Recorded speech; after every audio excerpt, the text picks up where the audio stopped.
Muito bem, nós estamos então aqui na aula 8, na classe de adolescentes, fazendo a diferença. Nós vamos falar sobre, o texto bíblico que está em 2 Reis, capítulo 23, versículos de 1 a 15. Nós vamos falar sobre Josias. O texto em destaque no versículo 25 diz assim: não houve antes nenhum rei como ele, que servisse a Deus, o Senhor, com todo o seu coração, mente e força, obedecendo a toda a lei de Moisés. E depois nunca houve outro rei igual a ele. Então nós vamos aqui falar sobre Josias, um menino que começou a reinar com apenas 8 anos. E nós vamos então entender e aprender sobre fazer a diferença, sobre o que é ser a diferença no meio da nossa sociedade. Esta lição aborda um importante episódio das Escrituras, a vida do rei Josias.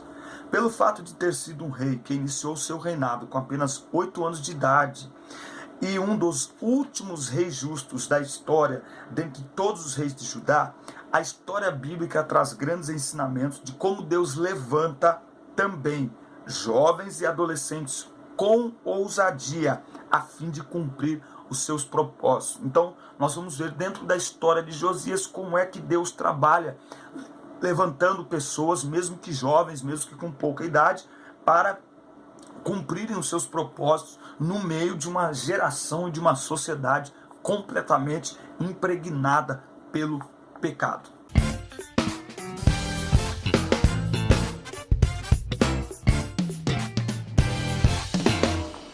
A instabilidade política de Judá. O reino de Judá vivia um período de caos político e social. O povo de Deus deixou de ver os princípios da lei e de obedecer ao Deus de Israel. Quando o rei Salomão morreu, o povo pediu que o jugo fosse aliviado, porque Salomão, para fazer as suas grandes obras, os grandes palácios e tal, ele subjugou o povo, ele escravizou o povo. Essa parte da vida de Salomão, muitas vezes a gente não conta. Mas o fato é que Salomão, no final dos seus dias, ele não foi um bom rei, tá certo? E o filho de Salomão, que assumiu o trono no lugar dele, ele se consultou, ele ainda era um jovem, o jovem chamado Roboão, né? Ele se consultou com anciãos, porque o povo reclamava muito, e o povo foi dizer para ele: olha, alivia a carga que seu pai colocou sobre nós. E ele foi pedir conselho para os anciãos, os experientes, os mais idosos daquela época, e eles falaram: realmente, se você aliviar a carga do povo, o que vai acontecer? Esse povo vai gostar de você, eles vão te obedecer.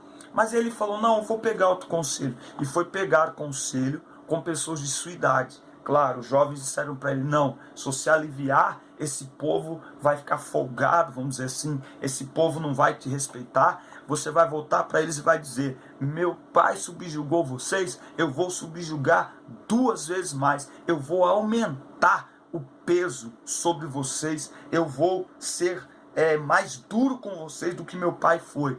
E aí o que vai acontecer é que o reino vai se dividir, certo? O tempo passou e muitos outros reis vieram após Salomão, e o reino permanecia dividido, certo? E os reis que assumiram em Judá, eles eram reis pagãos que implantaram cultos a outros deuses. Então veja, é dentro de um ambiente de caos, de maldade, de imoralidade e de idolatria que nasce Josias, dentro de uma família e dentro de um tempo completamente dominado pela imoralidade, tá certo? Então, o tempo em que o Josias nasce é um tempo de instabilidade política, porque o reino está dividido, instabilidade espiritual e moral, porque não havia uma condução espiritual, o povo tinha se afastado completamente de Deus. Mas desde cedo ele escolhe seguir os passos de um homem, ele escolhe uma boa referência. Olha o que diz 2 Reis, capítulo 22. Tinha Josias 8 anos de idade quando começou a reinar, e 31 anos reinou em Jerusalém. Era o nome de sua mãe Gedida, filha de Adaías de Boscate, fez o que era reto aos olhos do Senhor e andou em todo o caminho de Davi, seu pai. Davi não era pai de Josias, mas a liderança e a autoridade, a influência que Davi tinha na vida de muitas pessoas, isso perdurou mesmo depois da morte dele, tá certo? Então pai aqui não é de paternidade física, mas de paternidade espiritual e moral. Então ele seguiu os passos de Davi. E aí eu já faço aqui a primeira referência, abrindo aqui um parênteses, né? Quem são as referências da nossa geração? A quem esta geração está imitando? Então Josias nasce num tempo em que as referências que ele tinha mais perto de si não eram boas. Nem seu pai, nem as pessoas que estavam próximas a ele não eram boas referências, porque a nação estava mergulhada em idolatria, no paganismo, na imoralidade. E ele resolveu tomar como referência alguém que já nem existia mais, alguém que estava na história. Então, esta geração atual está mergulhada na imoralidade, na idolatria, e eu faço então essa pergunta: quem são as referências dessa geração? Quem que os nossos adolescentes estão seguindo nos dias de hoje? A quem que eles estão imitando? A mudança de reis só aumentava os desvios e o afastamento de Deus. Josias podia ser mais um a continuar esse estágio de afastamento de Deus, afinal ele era jovem, o povo já estava acostumado e gostando de viver se parecendo com os outros povos, era só continuar, porque a idolatria e o paganismo e a imoralidade fazia com que o povo de Deus ficasse parecido com os outros povos. E isso, essa degradação, esse afastamento vem desde o momento em que eles pedem um rei, porque eles não pedem um rei simplesmente para terem um rei, eles pedem um rei motivados por se parecerem com as outras nações. Então, as nossas motivações, elas podem esconder falhas e faltas morais muito graves, certo? Então, o que fica aqui dessa lição no primeiro momento? Não é porque algo está dando certo que é o certo. Não seguimos o que a multidão quer, mas o que Deus quer. O impacto do afastamento foi tão grande que mesmo com as reformas que Josias implantou, a idolatria e a imoralidade continuaram. É só ler toda a história de Josias. Então, desse primeiro tópico, a lição que fica para nós é que nossas atitudes impactam e influenciam as pessoas com efeitos duradouros que atravessam gerações. Então a gente tem que ter cuidado com as nossas ações, porque elas podem influenciar não só a nossa vida agora, mas as futuras gerações. E qual é a história que nós vamos deixar para as futuras gerações? Será que daqui a 100 anos, se o Senhor Jesus não voltar, nós estaremos mortos? É claro, daqui a 100 anos. E será que se alguém ficar sabendo do nosso nome, quais são as referências que essa pessoa terá a nosso respeito daqui a 100 anos? Não é? Quando o nosso adolescente aí, ele crescer, que ele tivesse 60 anos, que os netos conversarem com ele, que referência espiritual ele vai ter, que histórico espiritual ele vai ter para poder ensinar os seus netos. Então a gente tem que pensar um pouquinho nisso.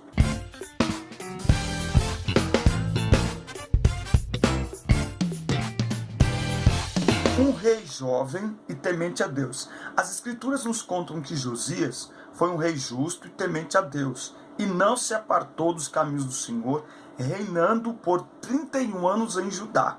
Amon foi um rei tão mau, o pai de Josias, que seus próprios servos conspiraram contra ele e o mataram. Amon reinou somente 2 anos em Judá, e Josias, embora muito jovem, foi nomeado em seu lugar e reinou 31 anos, tá? Então, nesse período, Josias realizou obras para reparar o templo, porque o templo estava completamente sem culto, sem nenhuma atividade, abandonado. O templo estava abandonado. E ele foi ajudado por um sacerdote por nome de Ilquias, tá? Que encontrou o livro da lei de Moisés. Qual que é o livro da lei de Moisés? Pentateuco, Gênesis, Êxodo, Números, Levítico, Deuteronômio, tá certo? Um exemplar do Pentateuco. que ficou protegido das mãos dos idólatras e dos apóstatas, daqueles que abandonaram a Deus. Claro que eles não queriam achar este livro, tá certo? E o que aconteceu? É que Josias mandou que lessem esse livro. E aí, ele restabeleceu e renovou o pacto com o Senhor, tá? Então aí você tem que pegar 2 Reis aqui, capítulo 22, e você vai ver aqui, ó, no versículo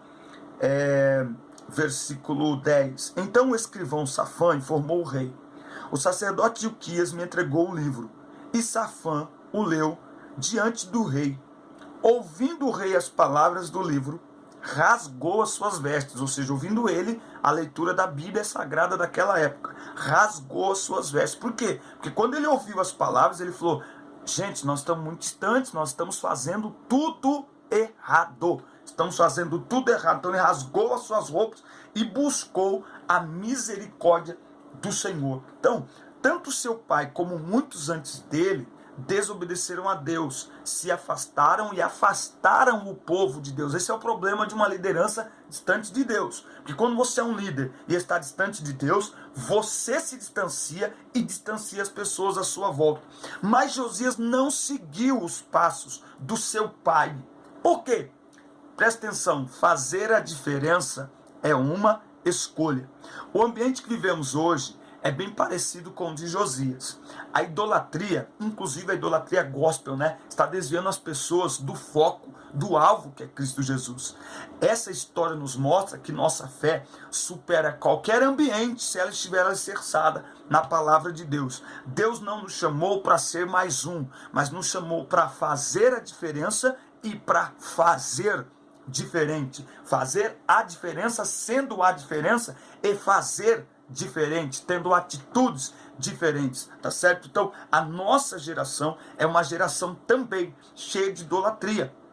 Eu vou falar um pouquinho mais para frente sobre essa questão da idolatria gospel. Mas Josias temeu ao Senhor ao ouvir a palavra e mudou as atitudes, tá certo? Então, ele temeu a Deus. Quando a gente teme a Deus, a gente não continua com as mesmas atitudes que, quem sabe, até nos foram ensinadas. Não é verdade? Porque até os 8 anos de idade, imagina a influência que ele teve de atitudes erradas de quem veio antes dele. Mas ele decidiu não agir como a maioria, não continuar no erro que estava sendo cometido antes dele. Ele resolveu fazer diferente. Ele resolveu ter atitudes diferentes.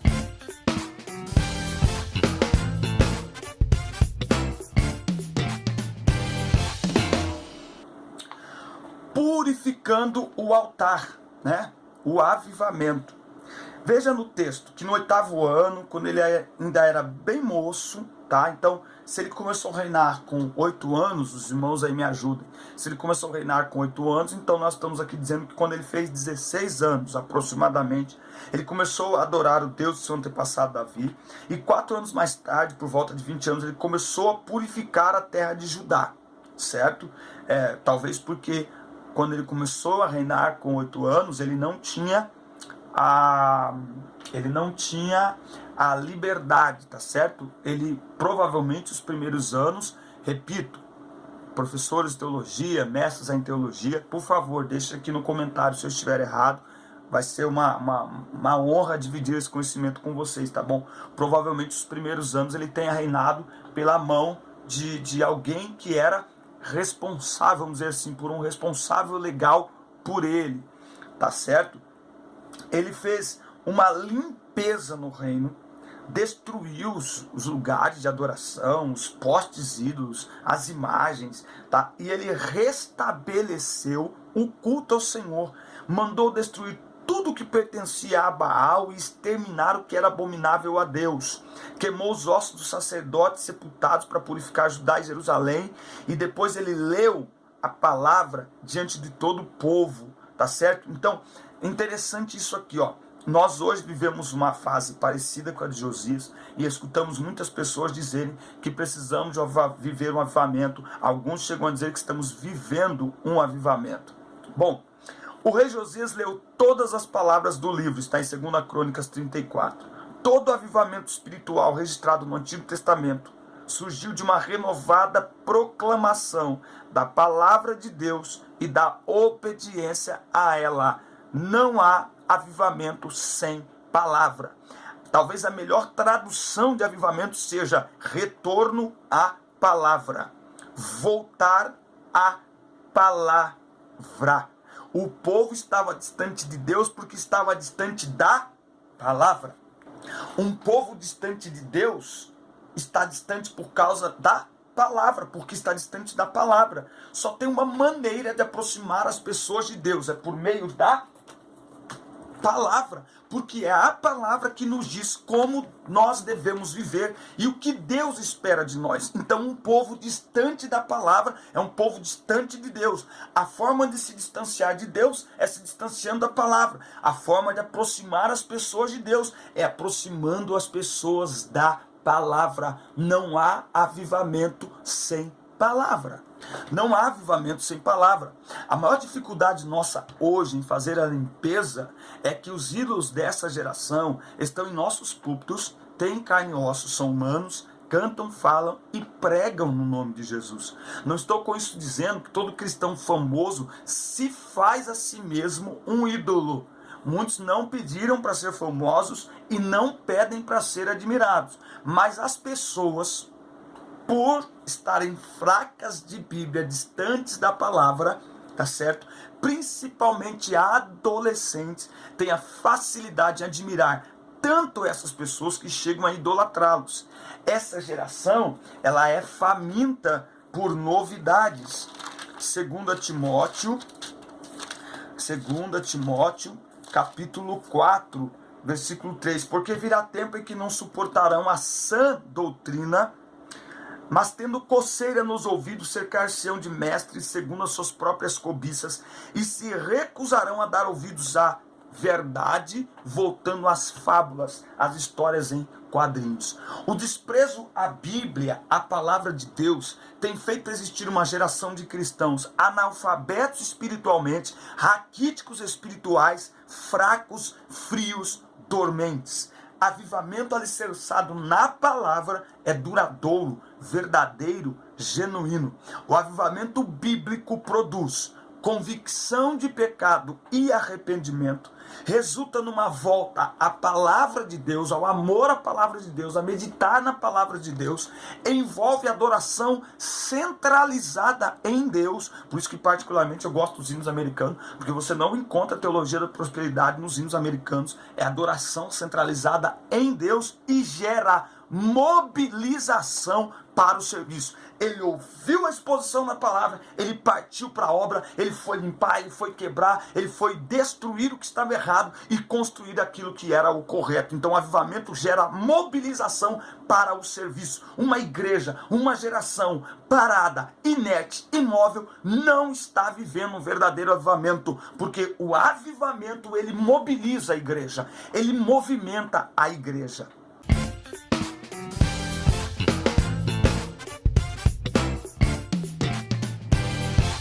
Josias foi poupado do mal. O que a gente vai aprender aqui nessa parte, né? Josias foi poupado do mal.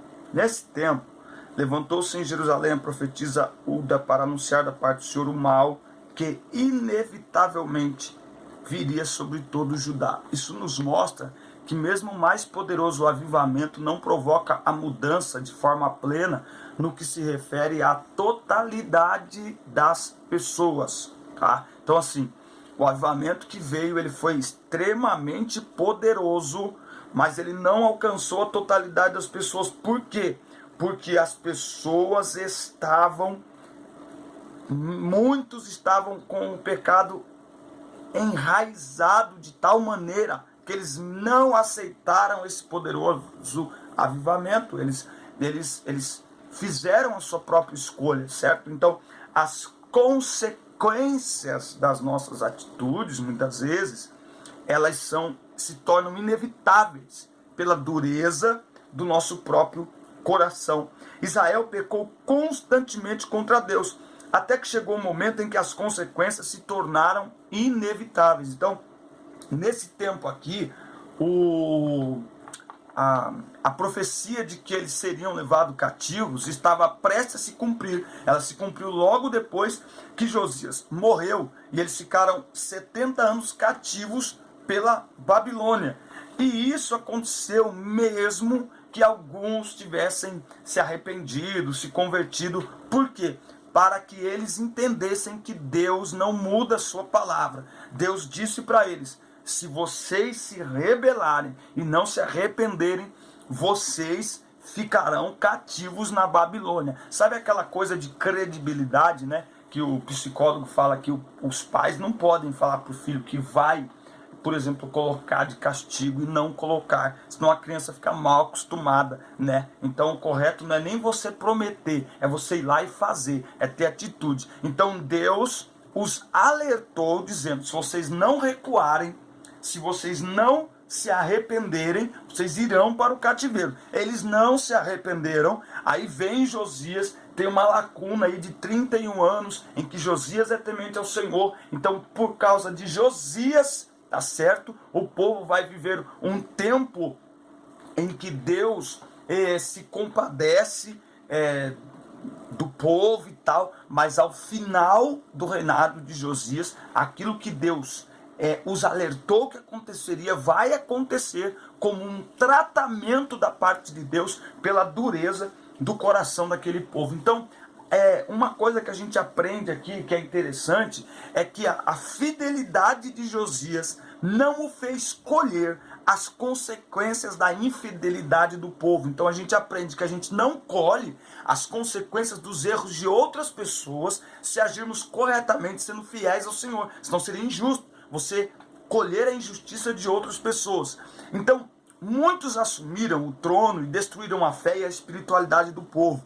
Antes de Josias, semearam infidelidade a Deus. Josias mudou as sementes. E aqui a gente aprende uma coisa interessante, que a gente pode mudar as sementes. O adolescente ele pode mudar as sementes. Não é porque a família dele tem um histórico de violência, um histórico de imoralidade, um histórico de divórcio, um histórico, enfim. Não é porque a família dele tem um histórico difícil, longe de Deus, que ele tem que continuar essa trajetória. Não, você pode mudar as sementes. Josias mudou as sementes, plantou fidelidade e colheu fidelidade. Quem planta fidelidade a Deus, colhe fidelidade de Deus, porque Deus é fiel com aqueles que lhe são fiéis, tá certo? Como ele é fiel à sua palavra, continuando sendo fiel e numa atitude de fidelidade à sua palavra, ele age, ele pune, ele castiga aqueles que são infiéis. Então nós aprendemos com essa lição: seja um agente de mudança no meio de uma geração de iguais. Pare de culpar e imitar os erros dos outros. Faça você o certo, tá bom? Então é isso que a gente aprende com essa lição de hoje. Que nós possamos aprender enquanto professores, enquanto adolescentes, enquanto jovens, a fazer a diferença e a ser fiéis ao Senhor, independente do contexto da sociedade que nós estamos ou do contexto familiar, do histórico familiar. Se formos fiéis ao Senhor, tendo um compromisso com Ele, Ele se compromete conosco, sendo fiel e nos ajudando, nos abençoando e tendo misericórdia de nós, mesmo que estejamos como Josias, vivendo no meio de uma geração imoral e perversa. Meus queridos, essa foi a aula 8 da classe de adolescentes. Que Deus abençoe sua vida, Deus abençoe a tua semana, viu? Bom domingo, feliz Dia das Mães para todas as mães do grupo, todas as mães do meu canal. Que Deus continue abençoando, assista a culto, compartilhe, boa semana. Deus abençoe tua casa, tua família, teus alunos, tua igreja, teu ministério. Boa aula e até a próxima. Deus abençoe.